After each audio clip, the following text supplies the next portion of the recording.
California drivers can expect the state's gas tax to go up 2.2 cents July 1st, which will bring the total tax to 63.4 cents per gallon. That'll drive up gas prices in the Golden State, which consistently has the nation's highest prices, even further. State Senator Tony Strickland spoke to the Center Square, California reporter Madeline Shannon about the situation. Our gas prices are astronomically high because of the taxes and also because we lost 20% of our oil production and we rely almost exclusively on foreign oil. Now, the only thing that we could do in terms of foreign oil and more domestic production, it will take some time. But the one thing that we do have in our tool chest to lower gas prices immediately is my bill that would drop gasoline prices by $1.08 a gallon. It would equate to $1,100 per family. But instead of passing my bill, they're now increasing the gas tax, making it hard for people to decide between a gallon of milk and a gallon of gas. And for those seniors on fixed incomes or those college students just getting out of college, they can't afford these high gas prices. You're going to take away some lifelong memories because some people won't drive because they can't afford it to go to the beach, and it's going to hurt our economy. Strickland said several other states suspended their gas taxes because gas prices in those states also rose. In Georgia, the legislature temporarily suspended the Peach State's gas tax after prices surpassed $3 a gallon, far lower than gas prices in California. According to AAA, California's gas prices went down slightly to $5.57 a gallon Monday, down from $5.74 last week. That itself is down from the average price of gas in California 1 month ago, when prices hit $6.13 a gallon. But last year, the price was $4.65 a gallon, nearly $1 lower than the current price. California is definitely an outlier, but so are other states where taxing drivers is higher than in their neighboring states. Looking at the current average nationwide, AAA has the average at $3.92 a gallon. And compared to last month, it's down from $4.55 a gallon, but still higher than it was last year at $3.21 a gallon. Patrick DeHaan is head of petroleum analysis at Gas Buddy. He joins us now to discuss the latest in the price of fuel, what to expect, and what this means for you. Patrick, thanks for taking time here with the states. So we're seeing a little bit of a decline in gas prices continuing over the past couple of weeks. What's really driving this number? A lot of this continues to be how the U.S. and Iran relationship continues to evolve, how the strait reopens, or in the case of this weekend, closes.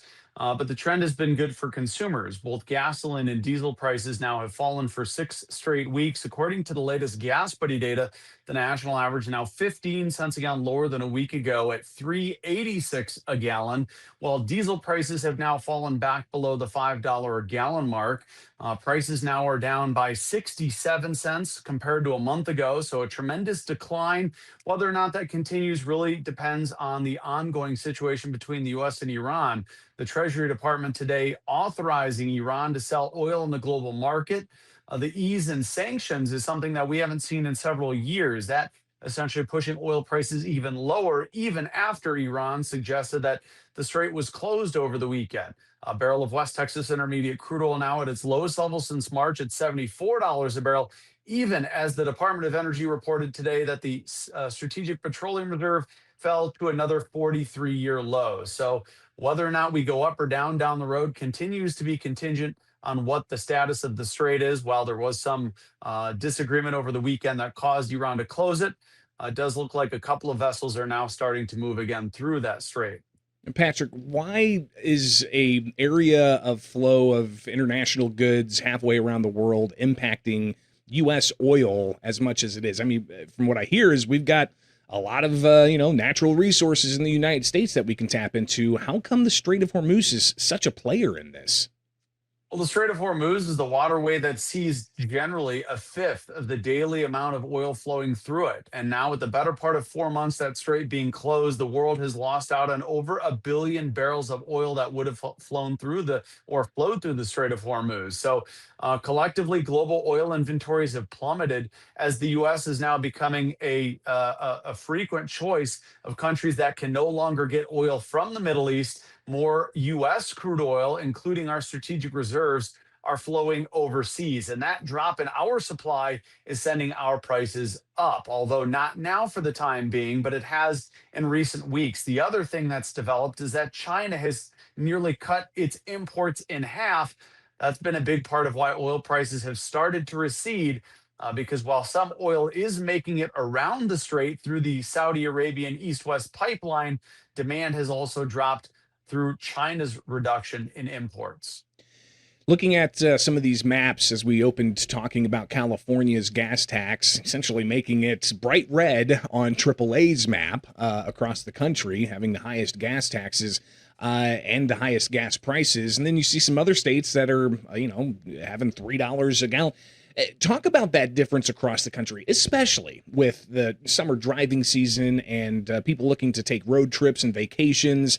How much are they going to see sticker shock going from one state like California to another? Or like in the instance of the Midwest, you've got Illinois with the highest in the Midwest when it comes to gas taxes. You go across the border in Missouri, you're paying 40 plus cents less per gallon.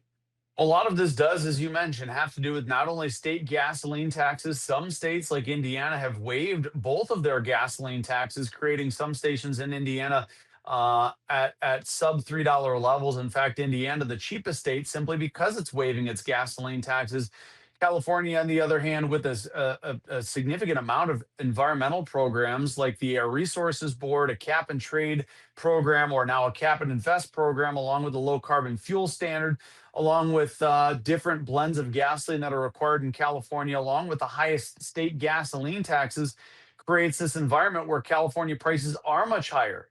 California, through its amount of rules and regulations, has created somewhat of a closed market system that's less competitive because it's less open because of the amount of rules and regulations. So motorists hitting the road for July 4 would be well advised to have an app like Gas Buddy or using Google Maps because, to your point, gas prices vary drastically state to state and even region to region. The West Coast home to some of the highest prices, whereas the Gulf states, with their relatively low taxes and proximity to infrastructure, are paying some of the lowest prices. Patrick, obviously the tax implication there going from state to state's an interesting one. But you've also got policies, as you laid out in California and some other states, that they're looking to steer away from using natural resources. You're a petroleum analyst. How long do you think that we're going to have the use of fossil fuels like gasoline, people going to a pump and just filling it up? Well, look, unlike electrification, which cannot necessarily be moved the same way, there is a benefit to liquid fuels. Airplanes can't drag extension cords. They can't also be powered on solar yet. There's a lot of innovations that might be happening that just don't make sense in larger formats. For all the talk of electric trucks, carrying all that extra weight certainly is a game changer, and that's why you still haven't seen really electric trucks take the mainstay. So liquid fuels, in my experience, are probably still going to be around 50 and 100 years from now because there are some unique problems that not all electric vehicles can solve, and there's still some technologies that can't replace liquid fuels and their ability to be transported readily across the country or across the world as well. So I think some of these forms of fuel like gasoline, diesel, and jet fuel, they still will be around decades from now. And then finally, just to kind of reiterate where we're at with the fuel prices coming down bit by bit, is this trend going to stick, or are we going to see kind of that whipsaw roller coaster heading all throughout summer? Well, at least for now, we've seen 6 weeks of gasoline and diesel prices declining. Whether it sticks is going to be a function on the uncertainty, whether or not that uncertainty goes in motorists' favor, or any new escalations and closures of the strait could prolong and make the pain at the pump worse. But it's all unpredictable as it heavily relies on what happens in the days ahead between the U.S. and Iran. Will the strait reopen? If it does, we generally could see gas prices lower. If it does not, if we see new escalations and attacks, oil prices could go right back up again. Well, I'm sure something we could spend even more time on is how all of this is impacting the inflation rate, especially as diesel prices also are elevated over last year, and that's going to cause some prices to increase. Patrick DeHaan, greatly appreciate your time, head of petroleum analysis at Gas Buddy. Thanks for taking it here with the States.